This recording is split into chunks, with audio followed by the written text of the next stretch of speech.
Trust me, I bet. Dana, 60 G's, baby! But I'm not impressed by your performance. It's normal. Come on, guys. It's normal. You'll do nothing. You'll do nothing. I'm the man of the hour, Joe. Too sweet to be sour. What you see is what you get, and what you don't is better yet. I'm the women's pick. I'm the men's regret. And if you win against Chael Sonnen, you made a bad bet. I don't have much left to say other than you have seen nothing yet.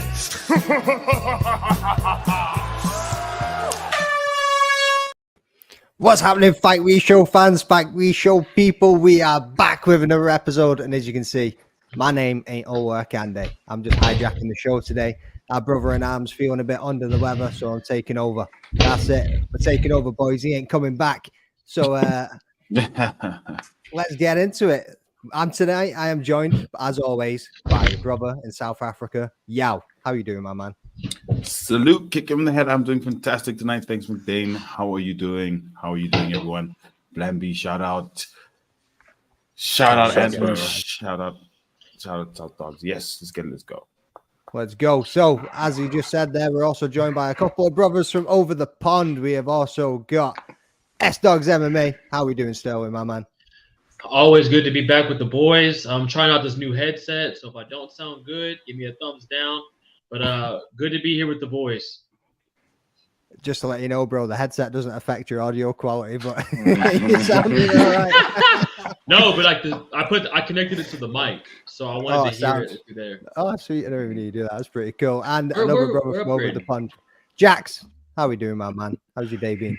Doing good, man. Doing good. First of all, shout out to my wife. It's her birthday today, so I know she's going to be watching later on. Happy birthday to your wife, day. Yeah. It's my daughter's birthday, so yeah.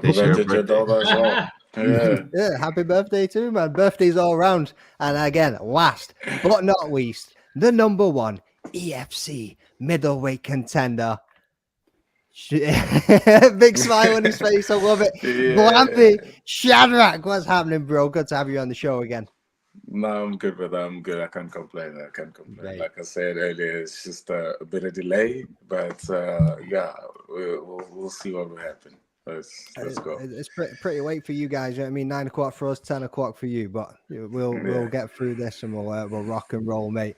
And also, congratulations, bro, on your fight last month. Wicked finish, mate. First round, couldn't go any better than that. Thank you very much. I appreciate it. I appreciate it a lot. All good, bro. All good. So everybody's watched UFC 306. Blamby, you watched it too, bro? Yeah. The last event. Mm-hmm. Didn't really get a chance to watch it, but I did watch a couple of highlights. Right, okay. That's all you need, bro. That's all you need. There was plenty of highlights coming out on Notchi. So I just wanted to have a quick little recap with you guys. I know, obviously, me and before we get into some of these topics. So me and Sterling sat down the other night and we spoke about some bits and bobs. So first off, I wanted to talk about Aldana. Did you see the clips of Aldana and the cut that she had down her face? That was... That was nasty. Yeah, she looked like Edward Scissorhands got a hold of her. She looked messed up. Proper messed up. Jax, can you think of anybody else that we've gone through over the last couple of years that's had a cut as bad as that? Man, we've seen some bad ones. I mean, Myra Bueno Silva's cut was pretty bad, but it wasn't anywhere near like this. Y'all remember Robbie Lawler when he beat Rory McDonald? They cut up his lip. Yeah, I mean he couldn't even close his mouth all the way. He still had, you know what I'm saying? That was bad, but nothing like this. This was life-altering type of cut. I mean, her eyes still shut right now. So yeah, this one was pretty bad. Pretty bad. Mm-hmm. You saying Nate Diaz there when you blind me? Yeah, I said Nate. Yeah, that was a big one across. Yeah, that brother's got so much scar tissue though; it just rips open straight away, doesn't it? Yeah. One other one is what people seem to forget is Uberim. Uberim had that big nasty one on his lip as well. Yeah, against Jarzinho. I was gonna say also Drew Dober had a bad one recently too that I could think of. Yeah. But everyone keeps comparing it to RoboCop's, but I don't know if y'all saw the stitches of Irina yet. It looks like that motherfucking scar is gonna stick out. Looks like a war zone. Yes, Those I fights thought she got hit in the face with an raw. axe. That's heavy, man. Like it just comes all the way down her eye, right along the Yeah. nose, and then towards the Yes. lip. It's like I was rewatching right before we hopped on. I was like, well, let me hop on this just before we get on and get going. And I didn't know it was an elbow right across. I thought it was a headbutt at first. Maybe I was like, maybe they just clashed heads pads. But Dumont's elbows are like razor blades. yeah. I thought that's what they said on the show. I thought they said it was an accidental clash of heads. Nasty elbow.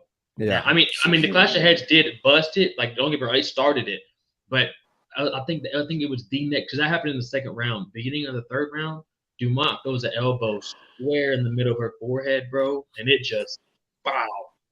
Straight open. I mean, you got to give it to her. Blamby, you ever had a cut as bad as that from training or fighting or anything, bro?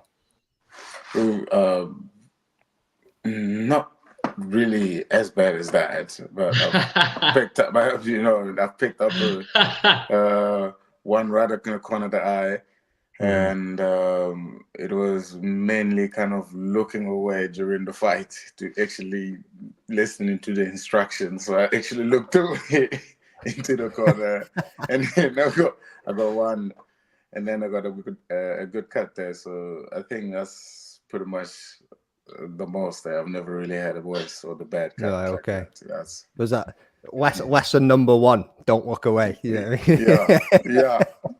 lent it right there. Yeah, that's it, bro. That's it. And obviously on that card, we had some incredible fights. Like if you haven't seen the Zellhuber and the Ribovich fight, Blamby, mate, you need to go back and watch that. That was like an instant classic straight off the bat. It just went down. And I'm going to hand this one over to you boys as well. So, Jax and Yao, let's hear your thoughts on that fight. Look, that fight, and I think I said it on Dust Up Shakedown last week. I was going Ribovich because of what I saw him do against Terrence McKinney, and he proved that he was ready for that fight. That fight was insane. Those guys came out swinging. They swung the entire fight. You thought they'd be knocked out, but then they'd get up and then they keep fighting. And then, I mean, that fight was end-to-end action. It was crazy. And shout out to both fighters. But like I said, Ribovich definitely is a fighter to watch out for. After a performance like that, he's going places for sure. Absolutely. I think that there had to be a conversation in the fighter meeting ahead of time about the refs letting the fights go on just a little bit longer than they would normally, because in that fight, both of them, in other numbered cards, they may have been stopped. In the Ronaldo Rodriguez and Ode Osborne, we know that dude went out. And he came back and won the fight. Like, there had to be an agreement, and we don't get that kind of agreement or that kind of fight if we don't have that type of conversation prior to. And it was so appropriate for UFC Noche to have that type of fight and that type of allowance for them to cook like that. So, I mean, that fight is Hall of Fame worthy, I would think. The fight of the year contender, 100%. Fight of the year. It was absolutely incredible. I mean, we were talking about Aldana a minute ago, and then you've just mentioned there, like, there were some fights, and it's probably that Mexican warrior spirit that they were leaning into a little bit more, just letting people roll it out. But we talk about Aldana and how she just went through 3 rounds with her face looking like that, just wiping blood out of her eyes and just pushing forward still. There seemed to be a lot of fights, like you say, that got a lot of time that night. It was absolutely incredible. I mean, the whole show, as like me and you spoke about, Sterling, was top notch from top to bottom. And if you could have actually been there in person, it would have been crazy. But the air kind of got sucked out of the room a little bit when it got to that co-main event. So did you manage to catch the co-main, Blamby? Yeah, I cut all of that right there in the card there. I made sure that card was worthy of staying awake and watching everything. And very interesting fights, I tell you. The co-main with Shevchenko, just doing the most, just proving literally, like, amongst the females in that division, she's still the one to watch out for. Yeah. And I still believe she'll defend it again and again and again if she wants. until she retires. And she's just proven that, no doubt to Grasso, because it's like going one and a draw. That's something big you can take from Shevchenko. But yeah, like she's definitely the greatest in that division. Yeah, that's what Ola said as well, because we were doing the live stream for it, and straight away he said, like, she's got to go in the Hall of Fame now. You know, I mean, two-time champion as well, getting the belt back the way that she did. It was a very dominant performance, but personally, I kind of felt like it sucked the air out of the excitement in the room a little bit because of the game plan. And don't get me wrong, she done what she had to do to get the win. She done what she had to do to get the fight back, to get the belt back. It was a very technical performance in the way that she just managed to smother her, hold her down. But I felt that Grasso was definitely being the more offensive by throwing up a lot more submission attempts, and obviously even trying to throw some strikes too while she was on the ground. Jax, what was your thoughts on that? And Yao, I can see you're itching as well to have a couple of words on this one. Man, that fight, it wasn't exciting. I mean, I don't think she was coming to excite anybody. She just wanted her belt back. And if it was going to be, Valentina Nurmagomedov, that's what it was going to be. And that's what she did. She suffocated her. She didn't allow her to really get any offense going. And, credit to her. I think that's what we're going to see going forward from Valentina anyway, because one of the things that we talked about was previously was the fact that I personally thought that her striking started to slow down. Her speed is starting to get away. So what did she do? Put more in the grappling side of it. And that's what she leaned on. And she clearly could out grapple Alexa in those positions. And so, I mean, you got to win. That's what she's going out there to do. And if that's going to extend her career, that's what she's going for. But as far as like her place, I thought she would, even if she lost that fight, she's a Hall of Fame worthy fighter. To me, she's the third best women's fighter of all time. But her greatness has already been standard. Now it's just brownie points at this point. Yeah. Look, when you say that Eric got sucked out, for me, and I know that I shouldn't mention this because we're going to go into it, but this and the main event, they both wrestle fuck their way to the titles, for a lack of better wording. They kind of just jumped on their opponent, and it's a miracle that Shevchenko was not finished by Grasso, because Grasso was throwing up some very, very good submissions, as Jack said.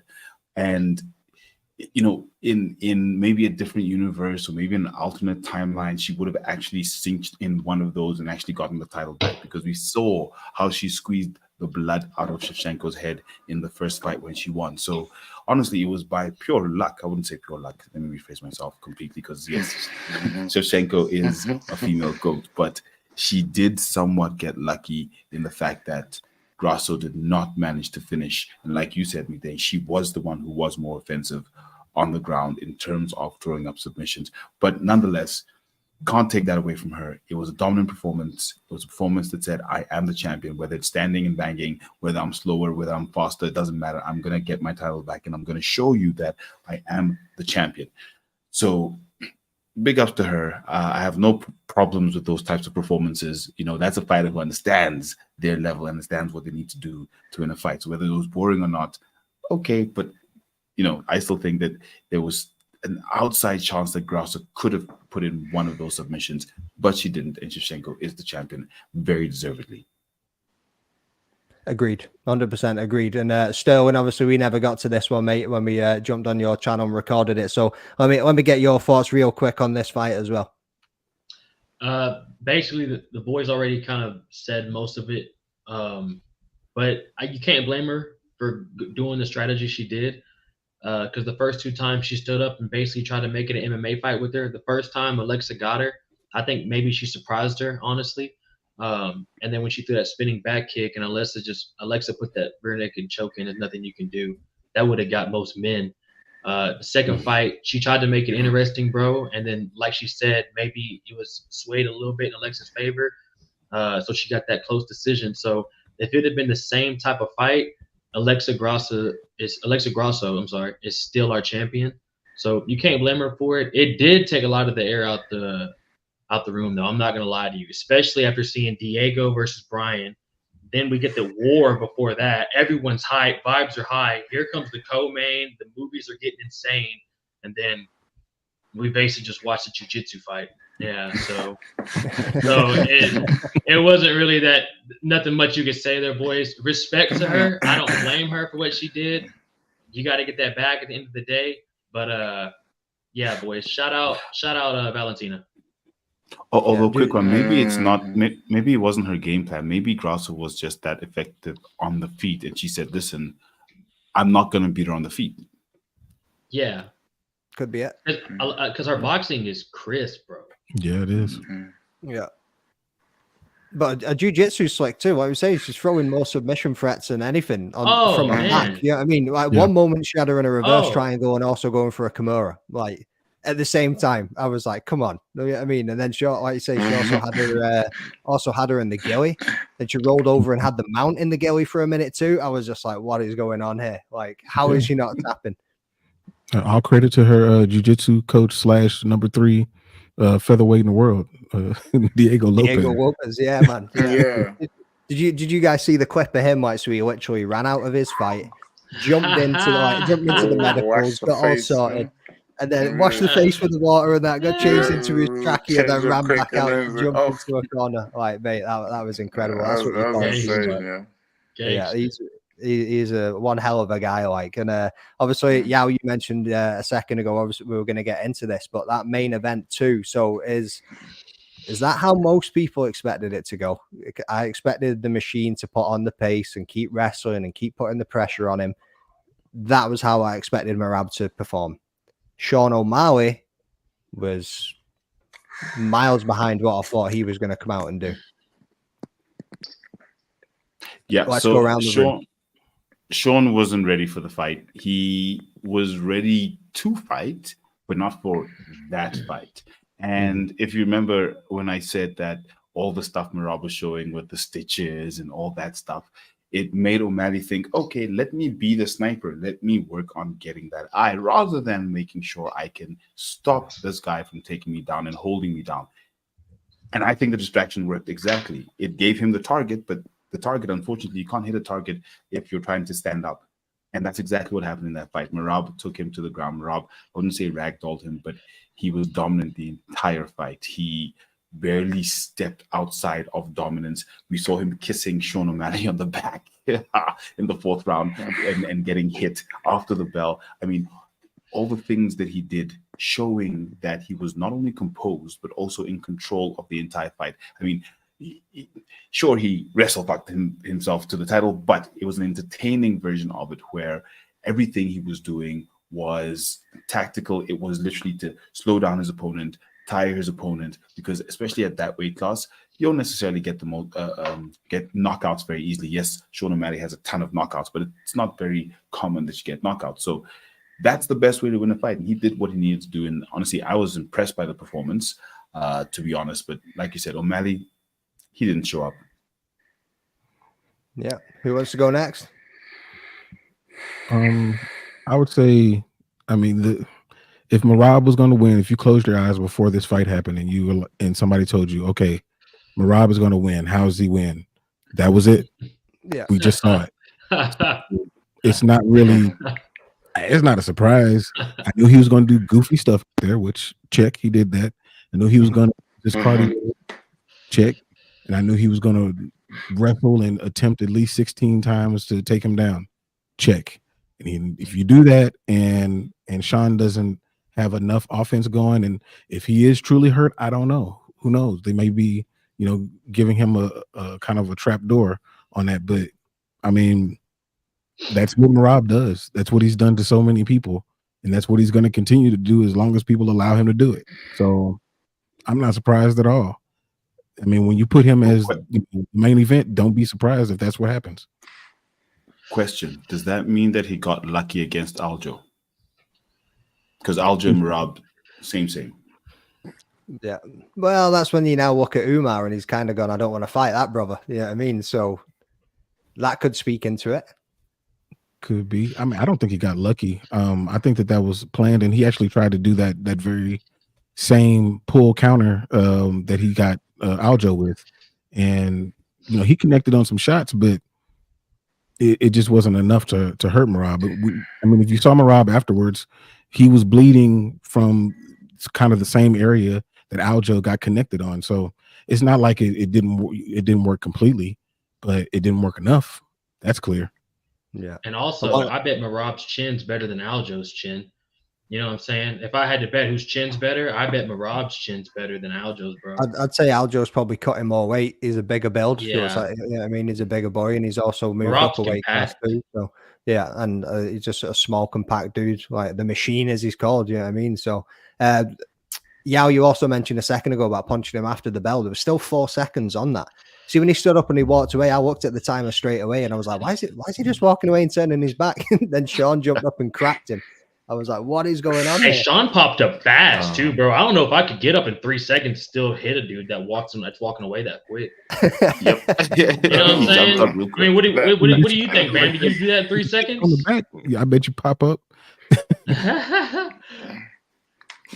That's a man who's frustrated as well. Like, you just kiss my back. I mean, you think he felt the kisses though? He must have. He felt them kisses. He heard his sound. Yeah. Because he Those moved his little sound. delicate kisses that he got on his back. Nah, man. That's crazy to say in a UFC fight. I know, yeah. If you were in the cage and somebody starts kissing your back, what are you doing to that man in the next 20, 30 seconds? Oh, dude. Hey, real quick, baby, another question I want to ask you. I was going to ask you this when we were talking about Arena Aldana. I know this is completely off. I'm so sorry, boys. I just thought about this. Mac Dang, tell me to shut up if I need to. But, rock and roll, baby. Have you ever got stitches in your face? No. On my leg, yes, not on my face. I haven't. I say because I only have 4 amateur fights, so I've never had a cut that bad where I've needed stitches. Nothing even that serious ever. So I wonder what it first of all like it feels like. Because you see the doctors have to numb it, they stick the needle in there. But I wonder what your face and like what everything feels like the next week. And I just was wondering maybe if you've had something like that. No. Honestly, that cut is that cut is tantamount to going into surgery, to be honest with you. So we're looking at least 6 weeks of pain, probably. Yeah. I think that video where the guy was like peeling it back and stuff. I think she's under sedation. I think she was out. I don't even think she was awake. That weren't right. I wanted to put this clip up, but I didn't know what YouTube would do if they would just shut it down and just be like, "Nah, we ain't showing that." Honestly, I'm surprised how clean Sean got away with it. Like his face, there's no cuts, no bloody nose, no busted lip. I'm surprised, honestly. Well, one thing that I did notice, and I mentioned this to you as well, Sterling, is like every time that Sean threw, Marab would like jump the length of himself away. Like he didn't want that smoke. He didn't want to get connected with you. I mean, he was literally jumping 2 or 3 feet away from Sean's shots and just staying out of that range. But there was a couple of times where you think that he had, I mean, even though Marab's got the shorter arms, he was connecting when Sean was still reaching to go for a punch too, but Marab was just dipping his head further enough back so he wasn't getting hit. Like there was some smooth stuff in there. So was that how that fight was going to play out in your mind as well, Blamby? Yeah, like look, when he fought Cejudo, that's when I was like, "Hi, dude, yeah, it's you just can't stop this guy when he'll take what he wants. He's like a Jack Russell." No, that's perfect. That's perfect. That is perfect. That is perfect. Jack Russell. But he just wants, and he just wants it all because he knows you have to compete with his gas tank. He knows like he's got the best gas tank in the division, so you gotta have to compete with him. And when he senses that you're tired, he'll submit you, or he will knock you out. So that's what he does best. And for me, I knew he was just gonna run through Sean O'Malley, but like I would say, like, Sean didn't show up in that fight. He wasn't expecting Merab to bring what he brought in there. He was kind of expecting a little bit more of Sterling. So I think he was a bit composed in that state because he thought maybe Merab would kind of have the same kind of style of movement. So he was a bit more chilled. But the movement of Merab kind of, I would say he probably thought, in the third round, Merab would slow down. Because Merab was just moving the whole time. Mm-hmm. But he miscalculated everything, I would say. I would say the calculation was just, they just miscalculated everything. Because the men's tank is, Jesus, damn. I know. I spoke to Matt Frivola months ago on the podcast, and he said, like, Merab's that dude in the gym that, like, everybody's rolling five fives or whatever. Merab's going 7-7s. He ain't stopping. You know what I mean? Like, he just keeps going, and he keeps, when everyone else is sitting at the side taking a breather, Merab's still bouncing up and down on his toes, waiting for the next person to jump in and roll with him. Like, he just doesn't stop.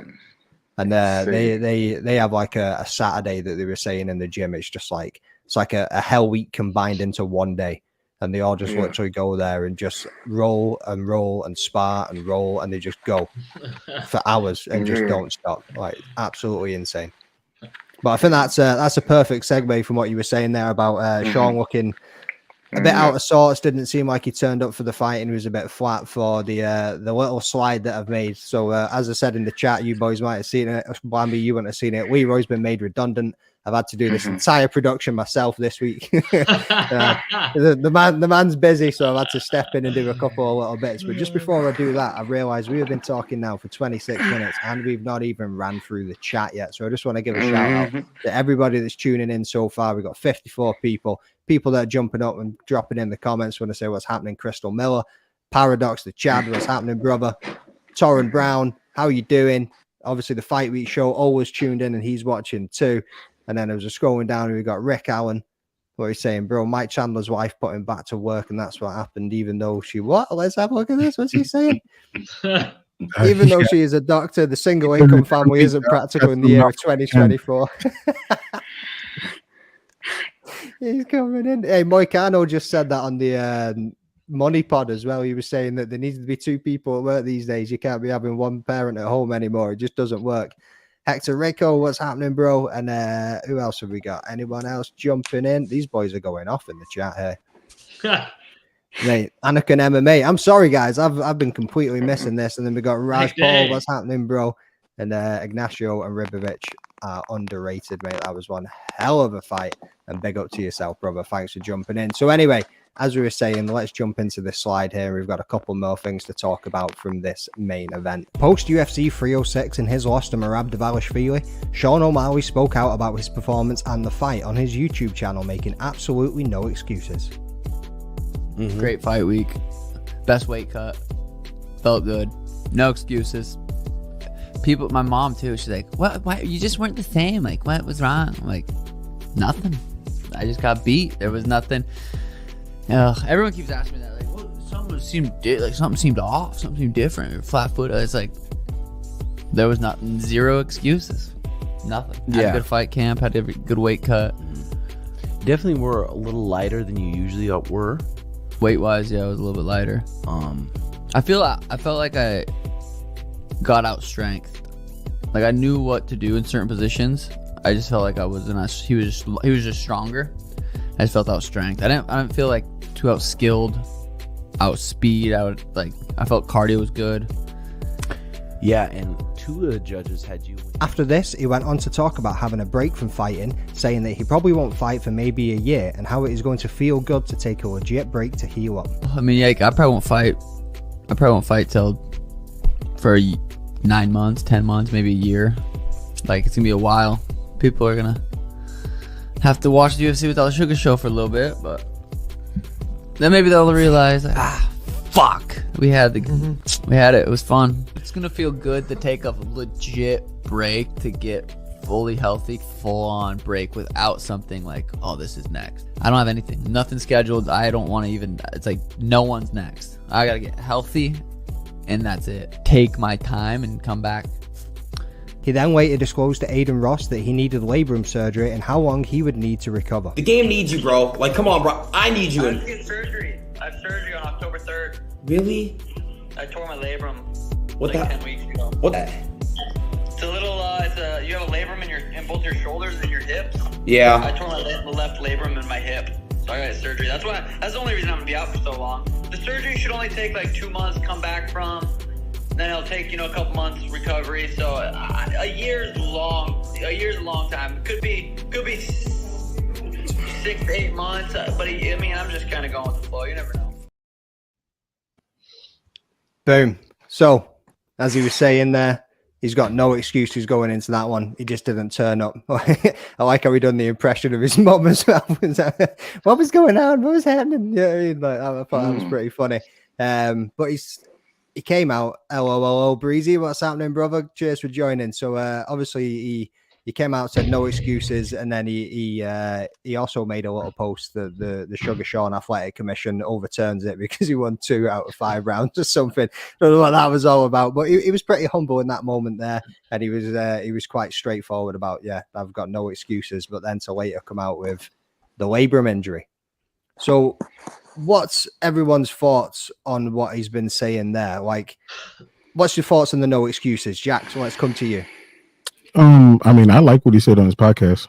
I say that. I get a lot of, or I gain a lot of respect from fighters when I see them in a not so positive situation. Like when Conor lost to Nate, like the way that he acted afterwards, that's what made me respect Conor. In this situation, the way that he acted on his podcast, he gave no excuses. As far as like the surgery or the injury, I mean, that doesn't sound like an excuse. It sounds like a fact. If he's getting surgery, then that's just what it is. He didn't say, I'm getting surgery and that is what caused me to lose. He just said, I'm getting surgery. And so it's going to cause me to be out. That's all he said. So a lot of people may be spinning that into an excuse, but he never said it was an excuse. He just said that that's what's happening. So I give him a lot of credit for saying that he just got beat. And so it is what it is in a lot of, not even a lot. Everybody gets beat. Whether your record has a 0 at the end of it, you got beat in the training room. That's how you got better. So it's just a fact of life. And I will assume that he's going to do the best for himself, for whatever nagging injuries that he has, to get better and go back and chase whatever it is that he's trying to chase. Yeah, agreed, 100%. Yeah, I mean, like you say, it's a fact that he needs to go and get this surgery. He never made it or used it as a reason why he never performed on the night. He literally just said, had a great camp. You know what I mean? Weight cut was great. Nothing was going wrong. I'm not sure I've had it in that clip there, but he also mentioned that he just got out-strengthed. Like he just said he was stronger than what he probably thought he was going to be. And especially in the grappling exchanges, he just got out-strengthed and that was it. Bambi, you ever had that experience where like you've gone up against the guy and he's just gripped you and you've been like, shit, this is different? Well, yes, I would. Yeah, I have before. Yeah, went up a guy where grabbed me, took me down, and held me, and I was like, oh yeah, I gotta relax here now because if I don't, yeah. Yeah, it's a bit of a problem. So yeah, I've been there before, and I guess just calming down, relaxing is the best thing to do in that moment because And over a course of 5 rounds in a title fight, it probably start damaging your confidence a little bit going through that and thinking, I can't get this dude off me. Pretty much, especially in a situation where you got me up and he's not just going to shoot once. He's going to keep on coming and coming and coming. So you might stop the first one, the second, the third. But yeah, what about the other 20? What's going to happen? And out of the 20, if he can get 6 of them, what can he do with it? Out of the 6 now, you look at the ground control time of it. What damage did he do with it? So it's an impressive game. They think of playing as well. So it's very smart. Mm-hmm. Agreed. Sterling, what you got to say about any of the podcast clips? First of all, good clips. Second of all, I have definitely felt that same exact moment in the training room where like you trained with somebody or maybe you think like I'm feeling pretty good today. I'm tossing everyone around, and then you're the one getting tossed around. So it does suck. So I couldn't imagine. At best, especially being Sugar, bro, how much shit you talk to Marab, Aljo, that whole camp, everything you've been saying. This is going to be an easy fight. You're going to make short work of this dude. You're the next Conor McGregor. This is your show. And then he comes out, man, and literally just honestly could have won every round. I mean, if you ask me, I think he won 4 out of the 5 rounds. So, but he is being a man about it. I watched that whole podcast. He's taking it on the chin, man, the best you possibly can. There's really no excuses. He's actually gave Marab a lot of props, which is pretty dope to see. And then Marab and Aljo on DC show, they're doing the same thing. They're giving Sugar props, no excuses. They're talking a lot of shit, but I mean, I would do the same thing. But Sugar's taking it like a man, bro. Nothing but respect. But yeah, man, he just gotta get that surgery. That does suck that he tore his labrum in that fight. Maybe it wasn't in the fight. Maybe it was a pre-existing injury, and then Marab throwing you around like that caused it. Respect, man.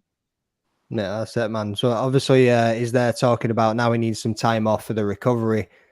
Yeah, well, obviously he's saying at the end of that quote, it's like 2 months, maybe 2 months for recovery, and then some time after it just to get back into the swing of things. Do you think a year's a bit too long? Is it like the prime of his career right now? Is there going to be a bit too much movement within the division? And do you think he should be trying to come back sooner?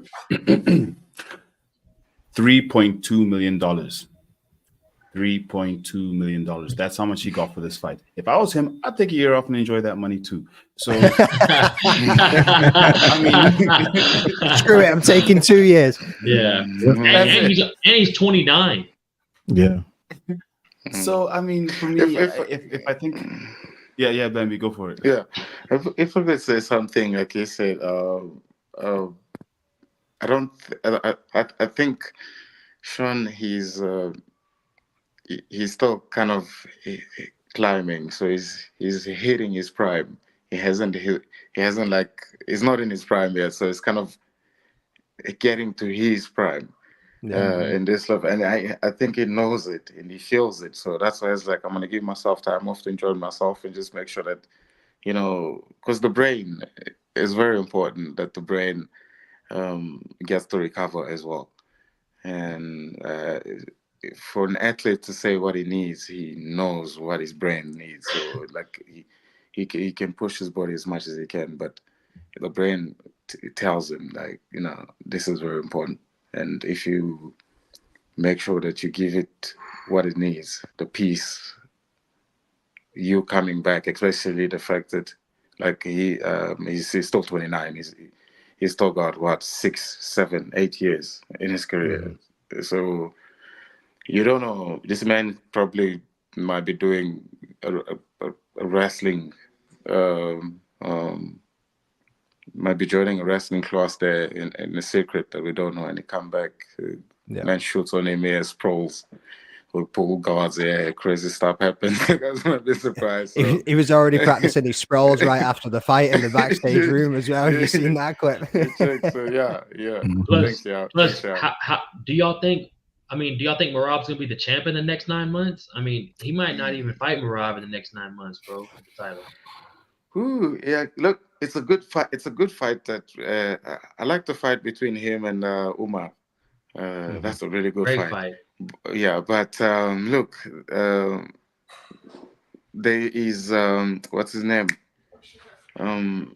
Figueiredo, yeah. Oh, yes. Yeah.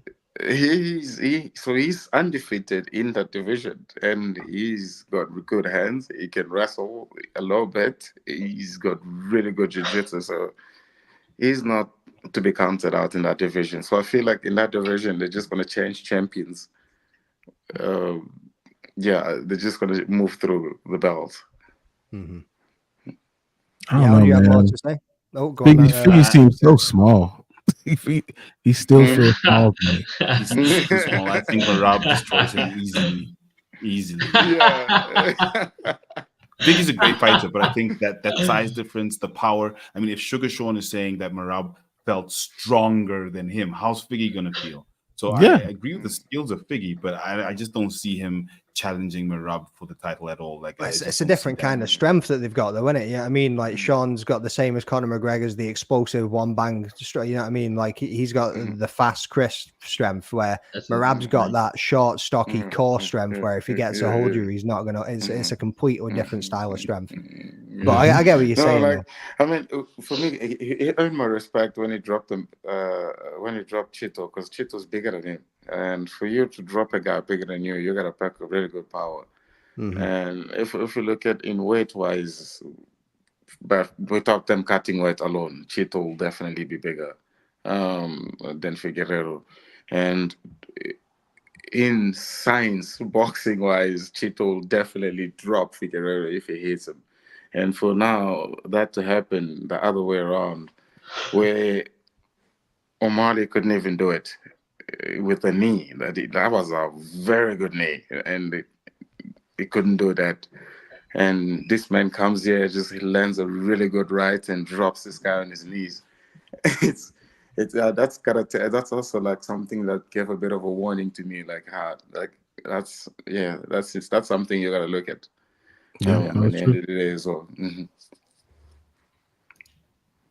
So did you have any more on the time off to say about Yao before we went off in the tangent there? No, not really. Look, I think I pretty much covered the fact that $3.2 million. By the way, Merab $4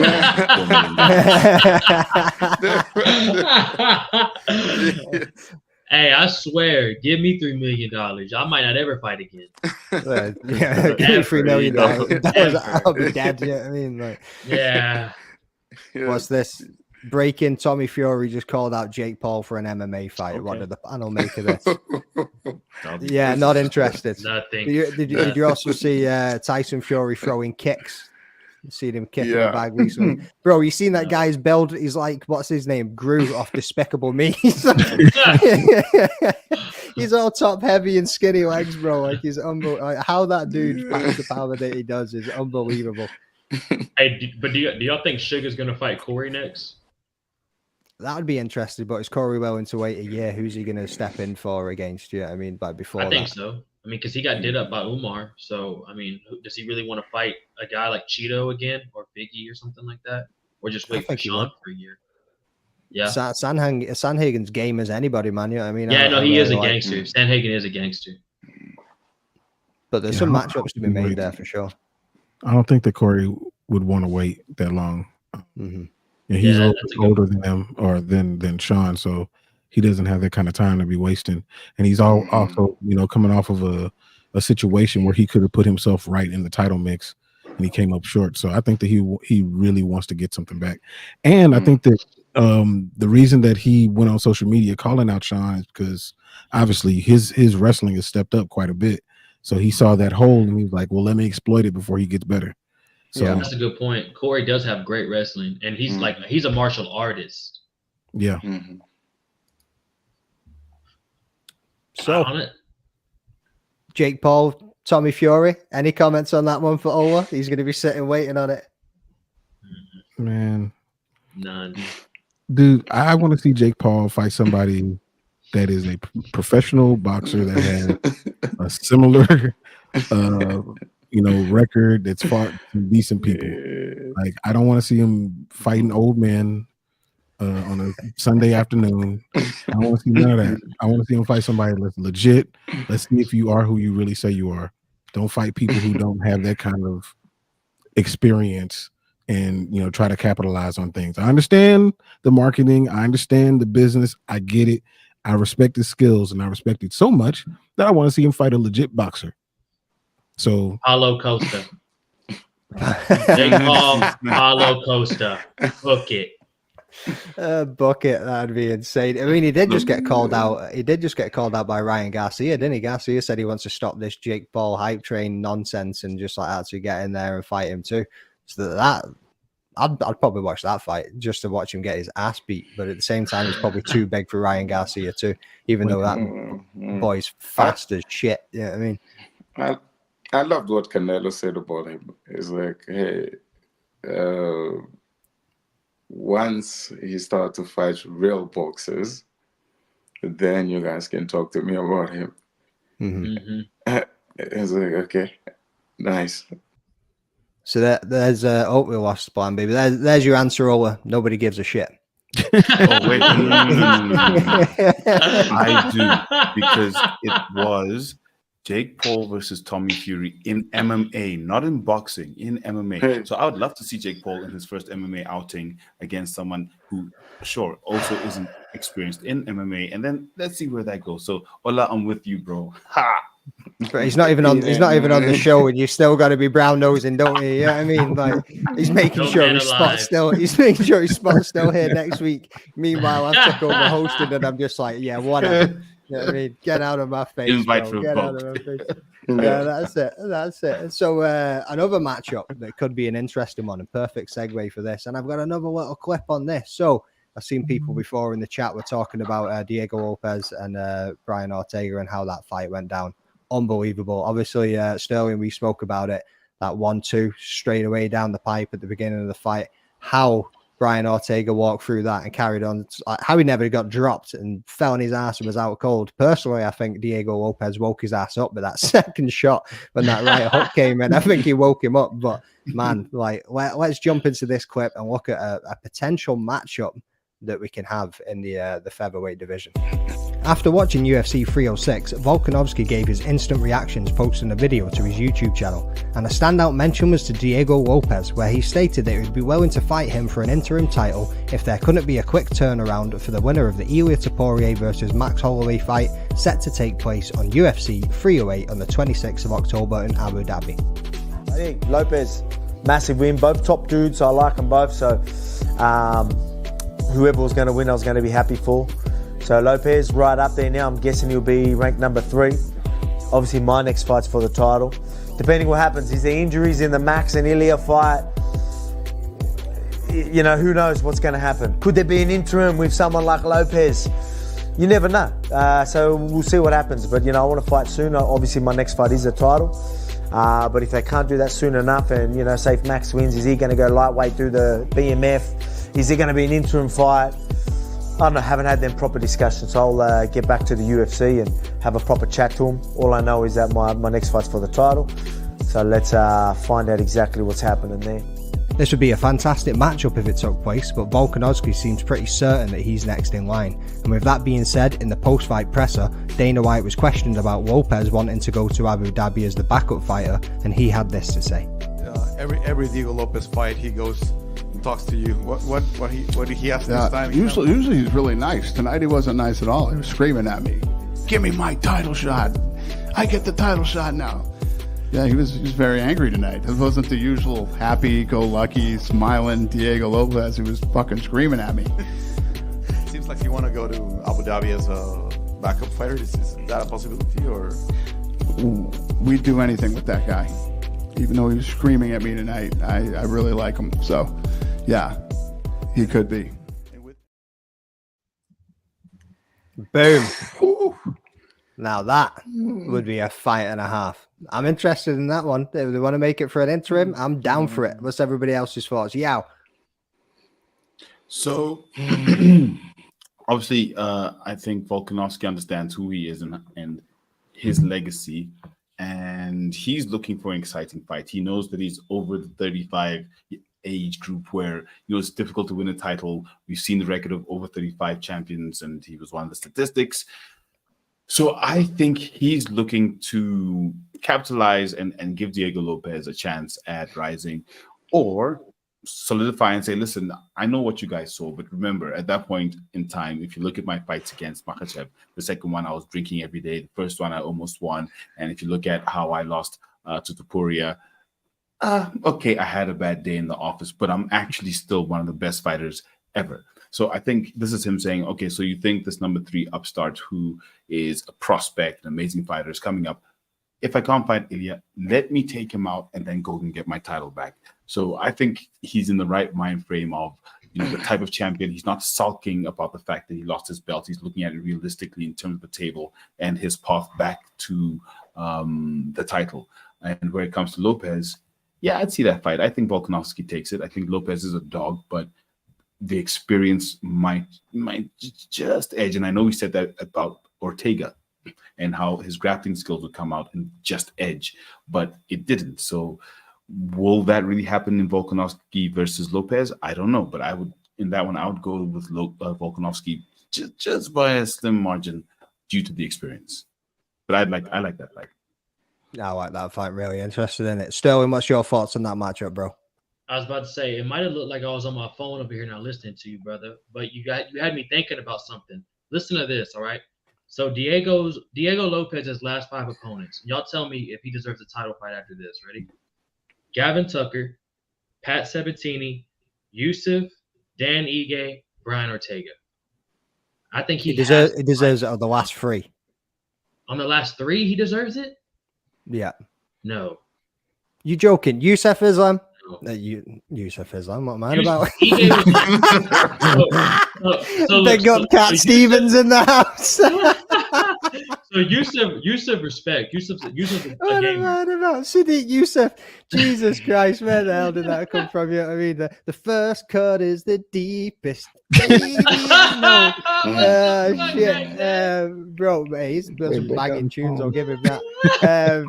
So yeah, we got Sadiq Yusuf, and then I'm with you. So Yusuf, Dan Ige, and then Brian Ortega. 2 hours notice, on 2 hours notice, Ige, and then Ortega's 74 years old.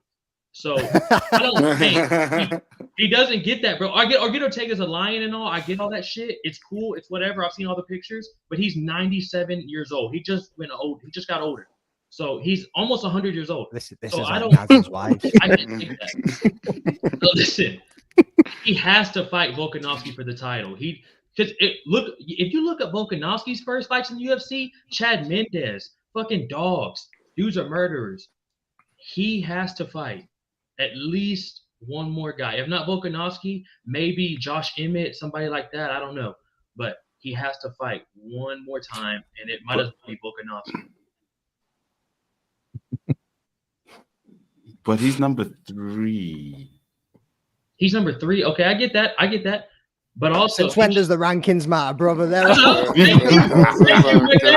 you, McDade. Thank you. If I was him, Killer Rountree number 7.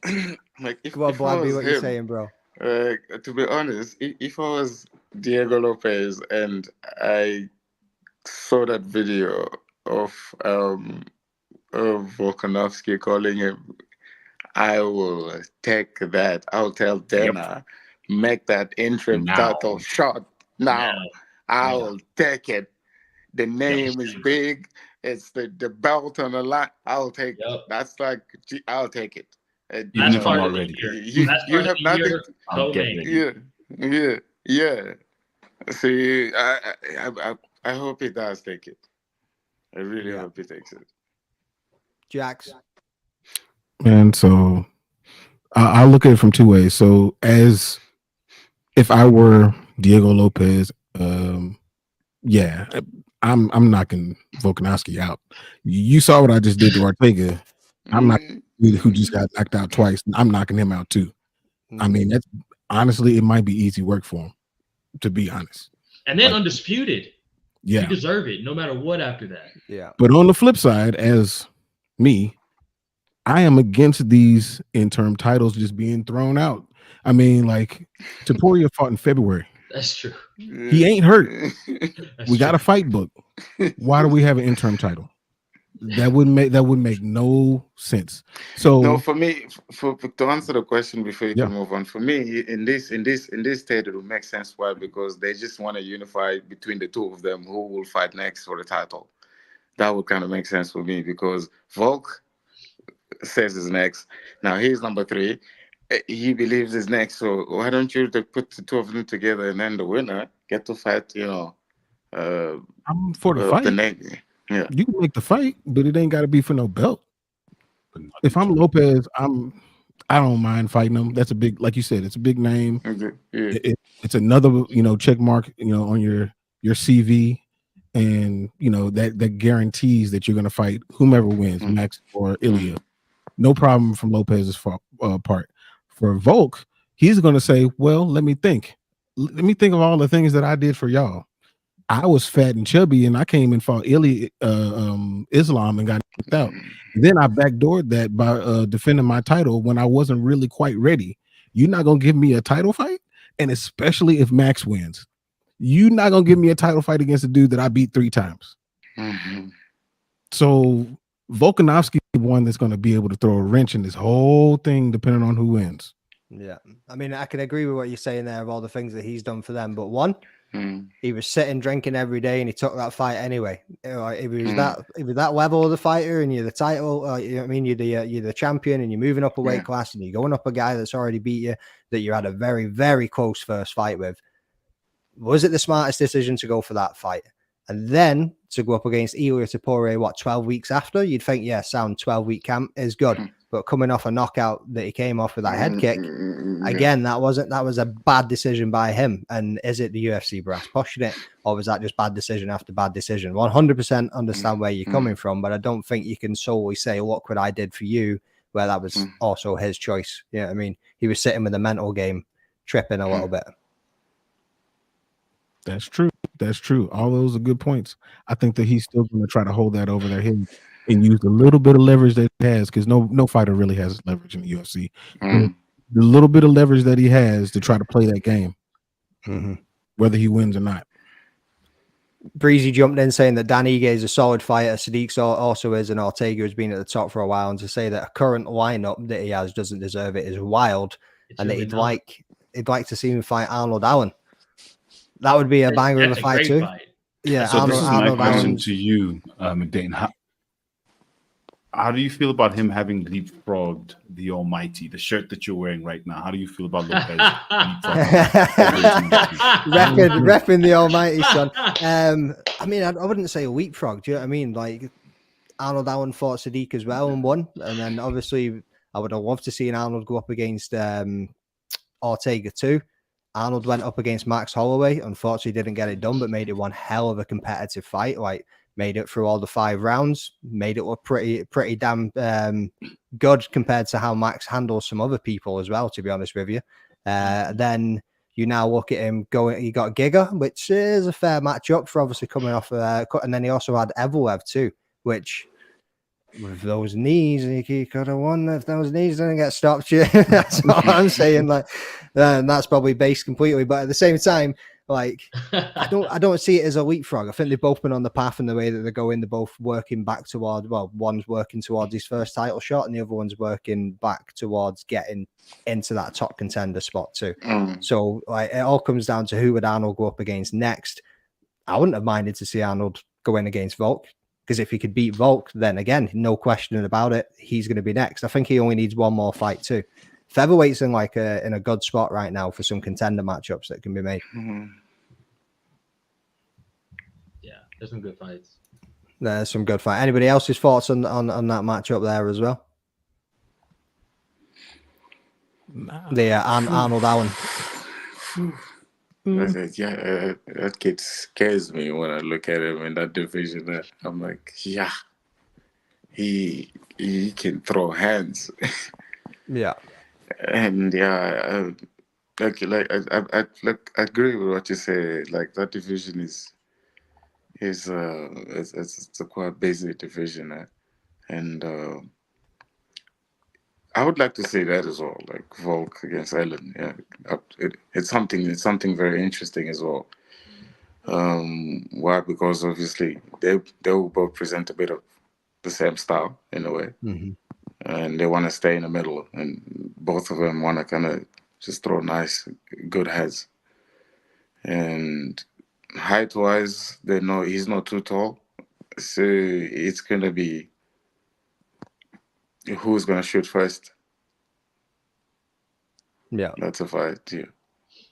Yeah, I'm looking forward to that. So moving on now, I think that's we've almost covered an hour of UFC 306. There's an epic little chat about it all, but thanks for sticking with me on that one. Moving on to a different promotion now, though, we have got the Battle of the Giants with Francis Ngannou and Renan. I forget his last name. Ferreira. Is that how you pronounce it? Ferreira. Mate, that's going to be a banger. But there's another fight on there that's just been announced. A middleweight, a Bellator matchup on a PFL card. It's the wildest thing you've ever seen in your life. But again, it's a rematch that I'm pretty interested in, to be honest. You got Johnny Eblen versus Fabian Edwards, two middleweights previously scheduled, obviously, to fight in the main event of Bellator Champ Series in London last week. They've been rebooked now for the PFL Battle of the Giants event, which is headlining, as I said, by Francis Ngannou and Renan Ferreira. And that's in Saudi Arabia in October, I believe. Eblen was successful in the last matchup. You know what I mean? He walked out and knocked him out in the third round. And then since that fight, Eblen's gone on to beat Impa Kasagny. And then we've also seen Edwards get back into the winning column with a unanimous decision over Aaron Jeffrey. And that was a title eliminator in the Bellator Champ Series. Like, what are we thinking about this matchup for the rematch? Do you think it's still going to go the same way as what it did before? And what are we thinking about this PFL Bellator mashup that they keep? Like, should they just be stripping down the divisions and getting the fighters that they want and keeping them all into one promotion now, rather than doing this mix and match thing? Let's talk about that. Jax, you seem to be shaking your head a little bit there. You got some thoughts on this one? Man, PFL and Bellator are dumb. Straight up. That's what it is. They're dumb. They can't decide on what they want to be called. They're using both champions, even though they had the whole Clash of Champions thing where it should have been settled. We're still doing this. I don't know what they're doing. And shout out to my boy Frankie in the chat, and he's the one that kind of came up with this, but he called it PFL-ator. That's really if that's what they want to do. That y'all gonna keep on throwing these Bellator titles on PFL shows and vice versa. Just come up with something and stick with it. I don't know why you don't do that. But the fight itself, I am interested in the fight itself. I actually rewatched the first fight, and Fabian had some moments in that fight before the end of it, and I think that coming back, I think that he's learned some things.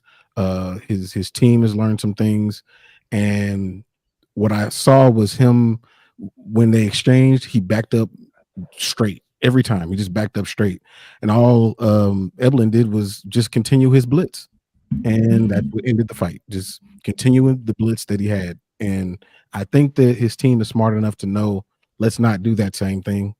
So I think it'll be an interesting fight. I'm looking forward to that. But as far as the organization as a whole, it's just a matter of time, y'all. It's just a matter of time before they disintegrate.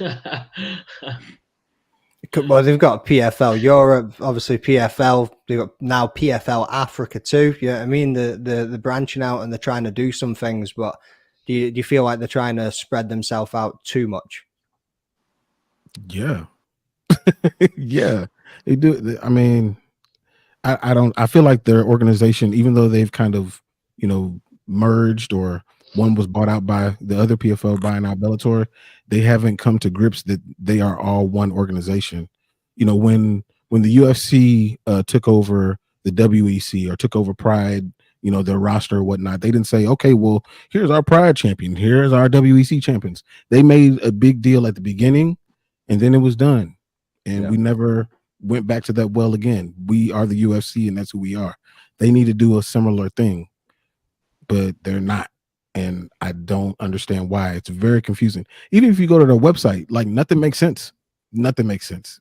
Like, they have to make it make sense for us, especially with them being, the second or really the third organization as far as the tier is concerned. Like, they got to get their stuff together, and it ain't going well.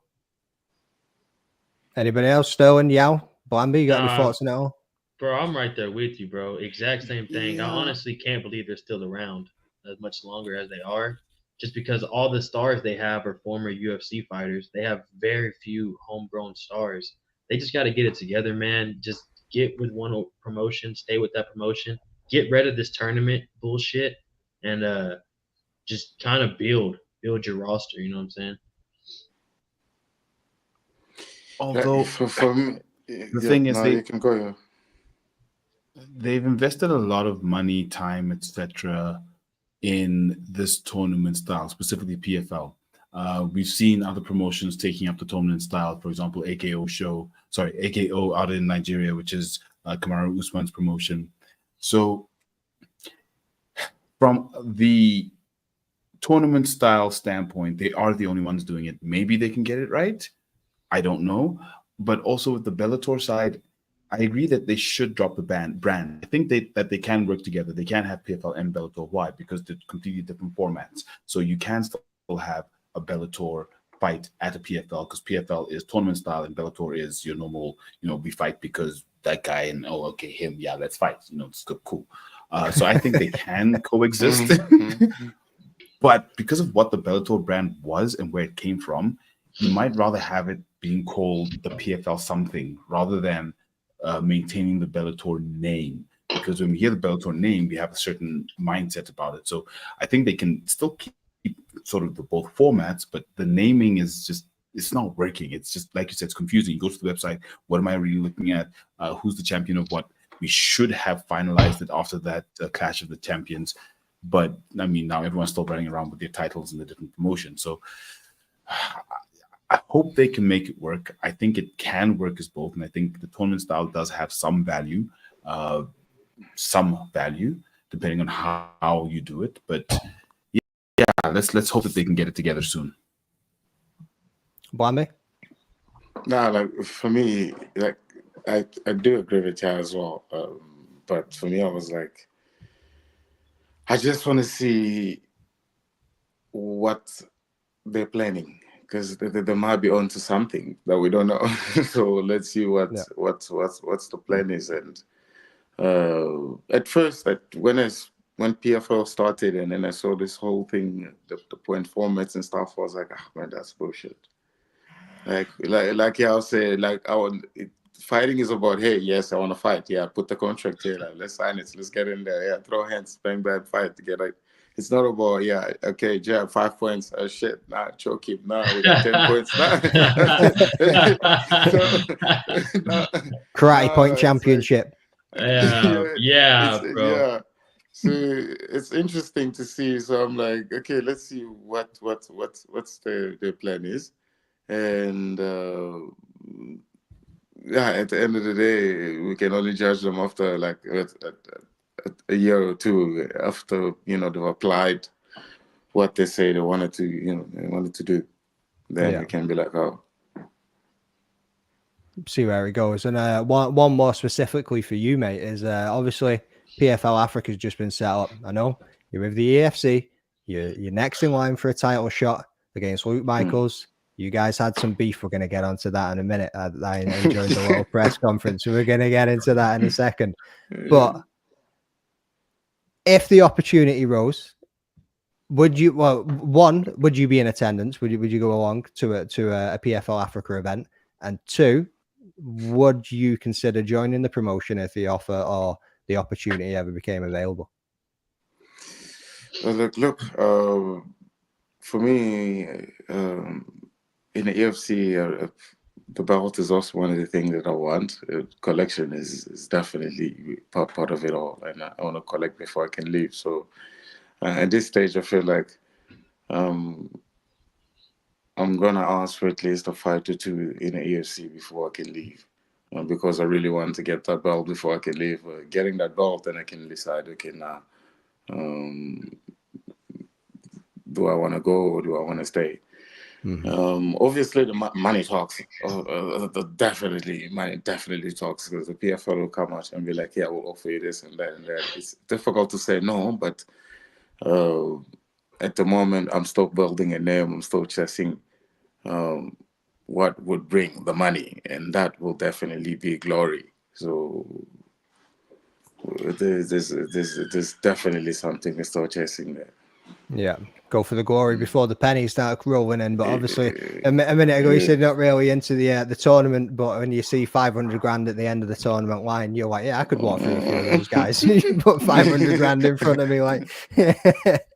And a side note, I've just been approved for PFL Europe in Glasgow next week to go and attend as media. So I actually need to reply to the email, because I'm trying to sort it out, see what I can do, whether I'm going to go to the press conference or just to the event. But yeah, side note. So I ain't gonna sit here and say too much because I don't want to get to the event and for them to tell me, yeah, you spoke some shit. You can get to fuck you. I mean, so we'll keep it clean, and I'll get some interviews in the bag first. But you're all bang on with the points that you've made. Like when I first started looking at the PFL and I started trying to watch it, I was like, hang on, wait a minute, what's going on here? And I had to kind of go and like check things out because I was like, all of these dudes are welterweight. So like what's like, or whatever it was, whatever tournament was going on that night, I was like, what's going on with this? Like it's the same weight class, fight after fight after fight. And then once I actually realized how it worked and what was going on, I was like, right, cool. And then, as I said before, Bellator, like I think what they could do with it is literally just go, right, here's a handful of fighters that we're going to take. The rest of you, sorry, thanks for your time, adios, whatever it looks like. And I think some of the fighters must be in a bit of limbo at the moment with that too. So I think it will help some fighters' careers rather than sitting and thinking, oh, what's going on, where are we going, how's this all going to work? You know what I mean? Because that must be a troubling thing for some fighters that are struggling to get matchups at the minute because of the way that this is set up, and they're literally just in the gym training and they're probably thinking, what for? Because they ain't getting a fight. You know what I mean? So yeah, I think that's definitely how that needs to go. But anyway, boys, we've been running this round for an hour and 10 minutes. So I just want to give a big shout out to everybody in the chat. Thank you for joining us tonight, listening to my random ramblings as I've taken over this show. But before we get out of here, I'm coming back to you, Bambi. Let's get on to that press conference, brother. You, Luke Michaels. What are we saying, bro? What are we saying? We got like there was some wind-up merchant work going on in there. Like you got under the man's, and we've spoke to Luke. He's been on the show plenty of times. I got along with Luke. I've got along with you. Yeah, I mean, you're both absolute gentlemen. You're both really like sound to talk to and sit down, break down fights and talk to this stuff about. But you even said in that thing, it's nothing personal. It's just work. How are you feeling in that moment as you were going through it? You could see the smile on your face too. No, like, Rev, it's so surprising. I was talking about it yesterday, I think. I was like, dude, Luke Michael is a guy that I want to really fight. And I don't want to fight him because it's emotional. I really want to fight him because I just want to give him nothing to talk about after that. I respect him, but I want to give him nothing to talk about, literally, after the fight, because he's always has something to talk about after a fight for me. He complains a lot, and I do not like that. So the reason I want to fight him is the only reason is like I want to give him nothing, because like after the fight I'll be like, okay, do you have anything else you want to say? Thank you. Thank you. That's it. So like for me, in the press, as I sat there, I could see how anxious he is, how emotional he gets, and it's not something good. And I was very calm, and I was, like I said, I wasn't trying to disrespect him. I was showing him respect, and I was just giving my opinion. And he said something about me getting knocked out, and it didn't bother me. I'm like, yeah, you're really trying too hard. It's the best you can do at the moment. And yeah, he started on social media. He definitely started it, and he went as far as going to my DM, literally DMing me. And that just shows me how mature he is as a champion. So that's how many times did the DMs go back and forth then? Was it just a couple of words, or has it gone deep yet? Damn it. There's a couple of stuff that, you know, after beating him up, I will definitely put him out there.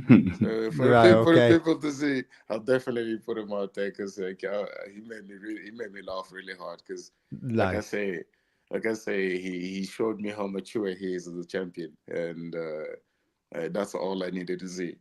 His maturity level is that much as a champ, and all the respect I had for him washed away. Well, out the window now. It's just time to fight. Have we got a date? Have they started talking about that yet, or? Like, look, man is still doing a bit of a, like I call it, Call of Duty is busy ducking. Like, when you want to play Call of Duty, you got the matches all ducking on the bullets. So on that one, Luke is actually booked for a title fight against Zakir Badat for the in welterweight December. title In December December, before he fights Bambi. So he's got a fight in December, and I'm gonna ask Graham if I can go watch that fight live. You're not going to put a name forward as a backup fighter just in case anything goes down. Would be fun because I'm still gonna train anyway. Wait, can you make welterweight, Bambi? If that man becomes a champion there, I'll cut a limb to go chase him. I'm gonna be that man's nightmare, brother. I'm that Alex man's Pereira nightmare to his now. Israel Adesanya. Yeah, I don't know if Bambi's making welterweight. You're a big dude, man. You know what I mean? Like you're a big dude. Yes. So, but look, he's fighting Badat welterweight for the title before me. That's why I'm gonna sit back and let him do his thing.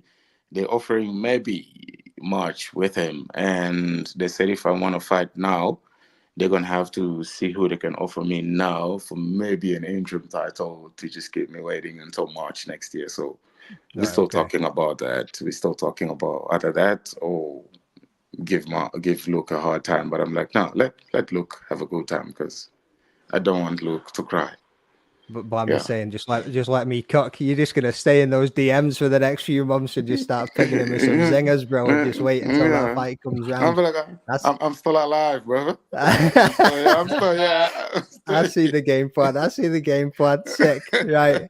Anyway, let's wrap this up, people. Thank you very much for tuning in. Make sure you are following. Kick him in the head. You know what I mean? Jump onto Yao's channel. Drop him a sub. Drop him some likes. Check out the content. Yeah, what have you got going on, bro? So going on, I need to shout out to Versus. Versus 10 had their first pro promotion fight this past Saturday.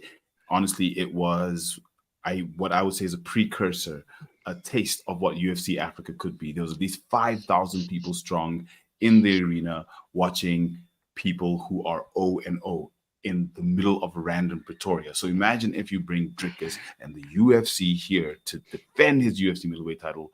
I mean, it's going to be absolutely electric. So that's something that we had going on. We have a sit down with Cameron Simon coming up. We know Cameron Simon, the UFC bantamweight fighter who recently fought Peyton Talbot, one of the rising superstars. We have interviews coming up with Nick Kwende. Nick will be fighting against Nkosi, the future in the belly at Brave in Bahrain, coming up real soon for the bantamweight title. So we've got a lot coming up. So definitely do tune in. Stay tuned, everyone, at Head Kick Pod on all platforms. Jamming. Jax, you've been putting the content out there, brother. I'm loving the videos.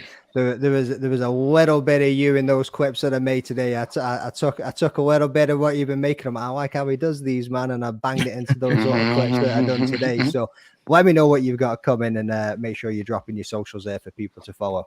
Yeah. Yeah, we are going back to dropping podcast episodes. So not only the video podcast, but also audio. So Spotify, Apple Music, YouTube Music, whatever you use to get podcasts, we're on there. But this Monday we did a episode with Ola was on the episode. We were just talking about that was before the sickness kicked in, so he was healthy on that one. And then we also had E. Spencer Kite. He writes for the UFC for UFC.com and Fighters Only. So we had a couple of dope people on there. And yeah, like you said, we're going to keep pushing out some pretty weekly content, video essays, all that good stuff. And as far as following, Twitter _ or walk _ MMA, and then Instagram making the walk.MMA. Boom. Sterling, smack it out, bro. I know you've had a power slap guest on recently. Also had myself. You got anybody else lined up? We got MMA coach coming on this. We got y'all. No, I'm saying line me up, Sterling. Sorry. Yeah, I'm down, baby. Let's get it going. I'll DM you. So I got Yao coming up. I also got a local MMA coach coming on Thursday from Houston, Texas, Eric Valdez. He coaches at the gym that we're at, Muay Thai. I have a Muay Thai fight coming up November 3rd As we get closer, I'll send more stuff out, folks. Gonna take a little break from MMA. But yeah, boys, we took a couple months off. We took an L, and I just was in my feelings, but we're back. Like McDane just said, I had a power slap welterweight champ on this past Saturday, Anthony Blackburn. Me and McDane were on this past Monday doing the UFC 306 Noche recap. Check it out. It's S-Dogs MMA Talk, SDAWG. I'm looking forward to have all these gentlemen on soon too as well. So y'all folks be tuned to check it out. Check these folks out. And I can't wait for your fight as well, brother. Thank you very much, sir. And again, same to you, Bambi, mate. Drop your socials so people know where to come and follow you. And if you're not already, people, make sure you are staying tuned in to the action that's going to be following this Luke Michaels fight, because this is going to be some Conor McGregor-esque back and forth with this banter. I think it's going to be interesting. So where can we find you, bro? Okay, yeah. So on the social and Instagram will be Blamby_Shedrick, and same and Facebook as well, and Twitter, which we call X right now, will be Shedrick_Blamby. Yes, the same name. Boom, same name across all socials, nice and easy. I'm gonna need to get you on Twitter as well, bro. I've only got you on Instagram. Never even know you had a Twitter. I just call it Twitter all the time. I'm not calling it X, man. That shit sounds horrible. You know what I mean? So, yeah, and make sure you're dropping a sub if you're not already. If you're tuning in today to the Fight Week show, obviously the host with the most S isn't here today. Ola, hope you're feeling well, brother. Thanks for letting me jump on and take the reins on this one. And then myself, the Rambling Dad, to go and check me out. Like I say, I've got some PFL media work coming up. I'm going to be lining. I actually had, until my mother fell ill last week or the week before, and I had to have a couple of weeks away. I had a few amateur and one professional fighter lined up from the UK MMA scene. So I need to get those lined back up. And then I've also got another guy that I'm trying to get on too. So stay tuned for that. I'll get all of this stuff lined up. And just like my man Jax is doing, I'm trying to come up with some different stuff. I'm doing interviews all the time, doing lives all the time. I'm going to start trying to do some MMA news, and this was these clips tonight were a little trial run for me and testing, making that kind of content, and it was enjoyable. So you did good, bro. Hey, those were nice. And thanks, big shout out to Leroy for making that little background for me real quick this morning. So yeah, right. Anyway, up until the next one, people, we are out. Salute. Peace. Hey guys, this is John Anik from the UFC. You're watching the Fight Week show. Please subscribe. Not now, but right now. Subscribe to the Fight Week show. We'll see you.